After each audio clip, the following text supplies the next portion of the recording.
భారత్ పాకిస్తాన్ మధ్య ఉద్రిక్త పరిస్థితులు నెలకొన్న వేళ ఆపరేషన్ సింధూర్ కి సంబంధించి మీడియా విస్తృత కవరేజ్ ఇస్తోంది.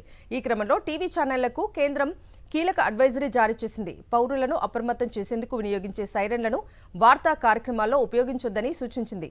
కేవలం మాక్ డ్రిల్ల సమయంలోనే ఈ సైరన్లను వినియోగించాలని పేర్కొంటూ అడ్వైజరీ జారీ చేసింది. తరచుగా సైరన్ శబ్దాలు వినియోగించడం ప్రజల్లో గందరగోళానికి దారితీస్తుందని, అత్యవసర సమయాల్లో వీటిని మోగించినప్పుడు పౌరులు తేలికగా తీసుకునే ప్రమాదం ఉందని పేర్కొంది. కేంద్ర హోంశాఖ పరిధిలోని directorate general of fire service, civil defence and home guards విభాగాలు ఈ మేరకు అడ్వైజరీ జారీ చేశాయి. కేంద్ర ప్రభుత్వం సంచలన నిర్ణయం తీసుకుంది. ఉగ్రవాదంపై ఉక్కుపాదం మోపుతామని ఇప్పటికే స్పష్టం చేసిన ప్రధాని మోదీ ఆ మేరకు కీలక నిర్ణయం తీసుకున్నారు. ఉగ్ర కార్యకలాపాలను యుద్ధ చర్యలుగా పరిగణించాలని నిర్ణయించారు. టెర్రర్ యాక్ట్స్ ను యుద్ధ కార్యకలాపాలుగా పరిగణించి కఠిన చర్యలు చేపట్టాలని ఆదేశాలిచ్చారు.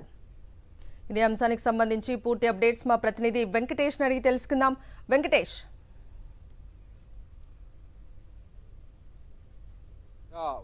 కేంద్ర ప్రభుత్వం చాలా కీలక నిర్ణయం తీసుకుంది.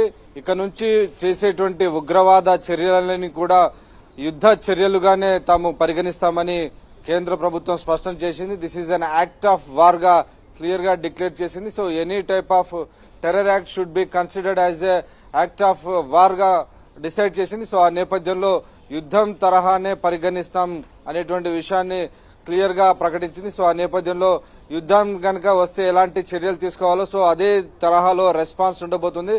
సో కేవలం కంటి తుడుపు చర్యలు ఇక నుంచి ఉండవు. ఇక నుంచి నేరుగా యాక్ట్ ఆఫ్ వార్ గా పరిగణిస్తాం. ఒక దేశం పైన యుద్ధ బేరి మోగించినట్టుగానే తాము పరిగణిస్తామని క్లియర్ గా ప్రభుత్వం చెప్పడం ద్వారా ఇక నుంచి భవిష్యత్తులో ఏ రకమైనటువంటి ఉగ్రవాద చర్యల్ని కూడా సహించబోమని క్లియర్ గా పాకిస్తాన్ కు స్పష్టం చేసింది. కానీ ఇప్పటి వరకు మనం చూస్తున్నాం పాకిస్తాన్ ఇష్టం వచ్చినట్టు దాదాపు 3-4 ఉగ్రవాద సంస్థలు లష్కర్ ఇ తోయిబా, జైషే మహమ్మద్, ఇండియన్ ముజాహిదీన్, జైషే మహమ్మద్ లాంటి ఈ ఉగ్రవాద సంస్థల ద్వారా వాటి ఫ్రంటల్ ఆర్గనైజేషన్ ద్వారా ఇటు కశ్మీర్ లో పెద్ద ఎత్తున ఉగ్రవాదాన్ని ప్రోత్సహిస్తోంది. కశ్మీర్ ను ప్రత్యేక దేశంగా ప్రకటించాలని ఆజాద్ కాశ్మీర్ పేరుతో అక్కడ ఉన్నటువంటి యువకులను రెచ్చగొట్టి భారత్ కి అగెనిస్ట్ గా వారిని ప్రోత్సహిస్తూ ఉన్నటువంటి సందర్భం. సో ఇక్కడ నుంచి ఇలా చేసేటువంటి ప్రతి చర్యను కూడా తమ యాక్ట్ ఆఫ్ వార్ గా పరిగణించాల్సి వస్తుంది.